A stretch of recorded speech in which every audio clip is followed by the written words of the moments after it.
gang. So I tried very hard to upload the video about choices we don't get to make last week. I uploaded it and I uploaded it and I uploaded it and it didn't work. So I decided to just do a whole reboot because I thought of some other things I wanted to talk about, like common courtesy, common sense, superpower kind of things. And also personal responsibility when we run into choices that we didn't make. So, choices that we don't get to make.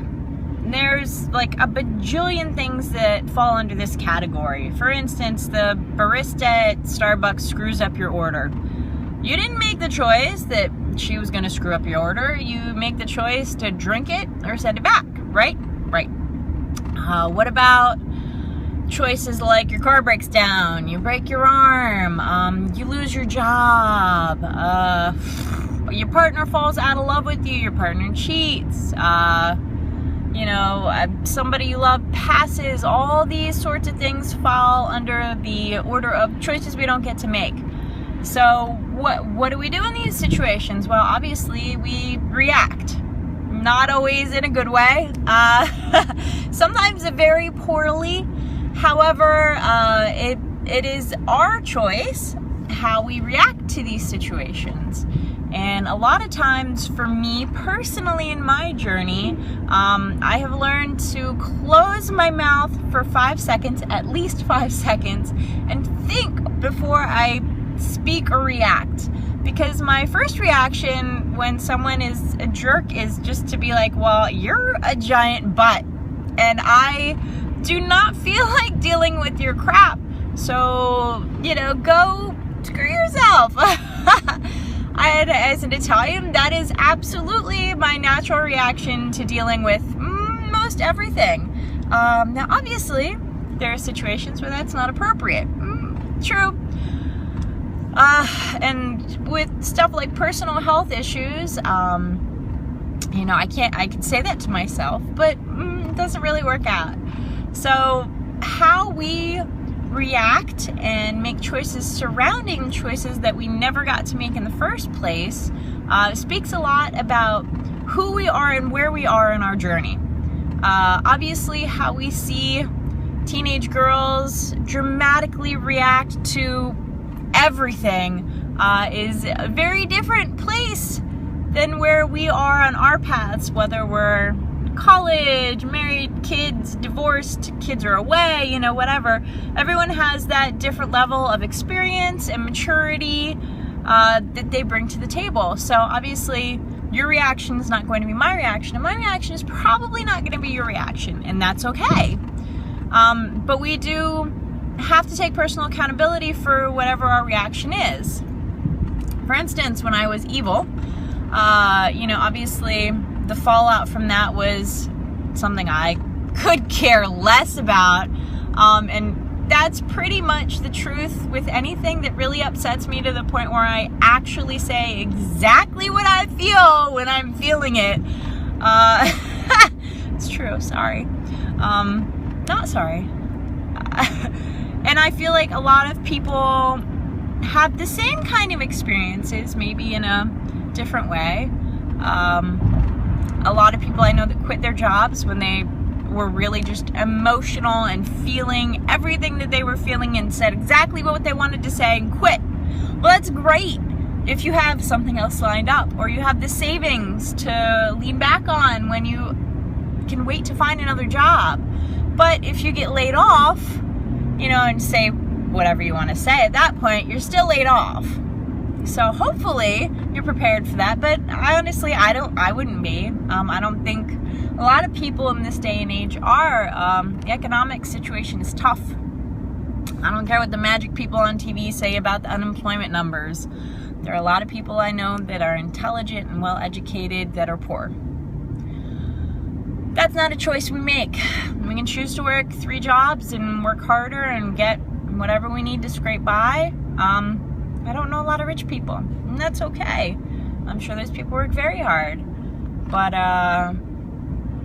the choice that we make regarding money and love and cars and health and silly little choices and important big choices that we don't make speaks a lot to who we are and where we are. Now, what does that mean as far as personal power? Well, this gives us a huge chance to evaluate not only ourselves, but other people. Watch what happens when things go wrong. You know, I always say that people can be dating for a month and fall madly in love with the person that they want that other person to be, because that's all it is at that point. You know, you're on your best behavior for at least 6 to 9 months in a relationship. For most people. For me, I don't even bother wasting the energy anymore. I'll dress up, but I'm not gonna lie about who I am. I like me. If you don't like me, whatever. But watch what happens when things go wrong. Does a car break down? Does the bank card not work? Does, you know, having to wait 20 minutes for a table really bother people? Does you having a different opinion on something bother somebody? Gracious, there's so many things. Which brings me into common courtesy and common sense. But common courtesy, because it's so rare this day and age. Like, for instance, last night had an incident.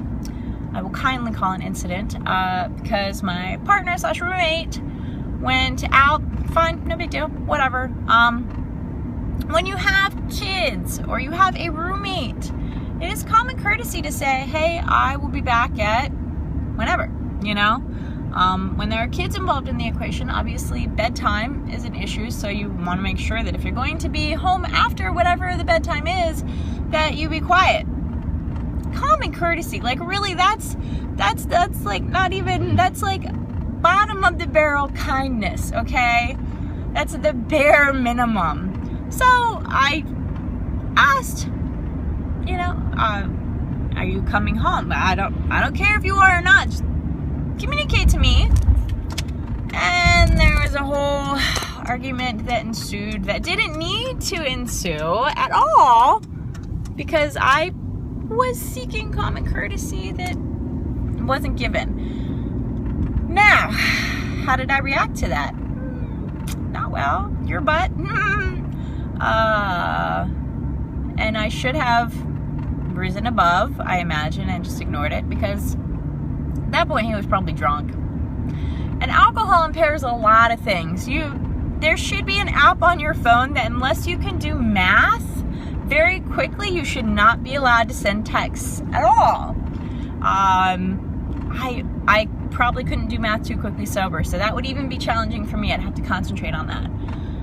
But some people just shouldn't be allowed to send texts. And it evolved into something which was crazy, because that's how things like this work. When things fall apart over communication, which in a relationship it is almost always over communication. Things will fall apart because of communication. Not because of money, not because of time spent together, not because of lost romance. All of that are symptoms of bad communication. So pay attention. How are you communicating? Now, one of the things that we can't control, one of the choices we don't get to make, is how they filter the information that we give them. For instance, if I say, hey, when are you going to be home? To a normal person, that means, hey, I'm concerned about your health and well-being. Just curious when you're going to be home because, you know, kids and stuff. To someone who is drunk or not dealing well with whatever is going on in their life, they run it through a filter of, this person doesn't like me, this person hurt me, this person, whatever their views of you are, even though they're wrong, the assumptions that they make based on whatever skewed reality they are living in is how they will filter whatever information you send to them. So a communication like a text, or even a phone call where you can hear the tone of voice, but it doesn't actually matter because they're filtering. They're filtering through the, hey, what time are you going to be home? Turns into, hey, I can't believe you went out. Hey, I can't believe you're spending money. Hey, I'm alone with the kids. Hey, where are you? Hey, blah, blah. And I didn't say any of that. And I think people dig in so much into their skewed reality and their assumptions about people that aren't true. And I know that I have done that in the past. Absolutely, I have done that in the past. And I think only because I have done that in the past did I realize that that was happening to me now. How can you change that? You can't. You can't, not at all. Deal with it, or you cannot deal with it. I mean, again, this is a choice I don't get to make. This is the father of my children, so I have to find a way to deal with this. But it's certainly not going to be easy, and I certainly am probably not going to be communicating much at all. That's what I feel is left in my bottom of the barrel choices I get to make regarding the choices I don't get to make. Because eventually you do run out of options, and I hope that no one has to be in this situation, but I realize that the reality is everyone will probably be in this situation at one point or another in their lifetime. Whether it's, with parents, or with roommates, or with brothers and sisters, or any kind of partner, or a work relationship.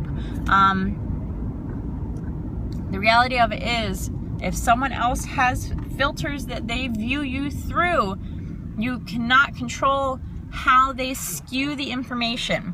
That is not your problem. That is not your problem. How you deal with their reaction, is absolutely your problem. So please know that the miscommunication is not your fault. It's not. Was there a way that I could have communicated better? I probably could have done it differently. Maybe. I don't know. I really didn't want to communicate at all. I was seeking a common courtesy, common sense. And obviously, I realize now that that's something that's not viable. So, if you are a human being, please extend common courtesy to people. Common sense. I swear, it's superpowers now. Superpowers, daggone it. Bring me my common sense. Bring me my courtesy. Let us extend these things and spread them amongst the land. Woohoo! People are jerks, guys. It's Friday. I want you to kick ass, have fun, take names, and be a better person for Monday, when we're probably going to need it. All right? So have a wonderful weekend. Know that I'm thinking of you. You're not alone in whatever crazy situation you're going through right now. There is always someone who knows what you're doing and knows where you're being, and that is your absolute support staff, your spirit guides, your angels, your everything. If you need help, ask, okay? Whether it's praying or just talking to your spirit guide or asking him to come visit you in dreams or comfort you in life and shelter you from the crazy, do it. Do it, because sometimes we need it, and that's okay. That's what they're there for. They love you. I love you. Have a wonderful weekend. I'll talk to you later. Bye.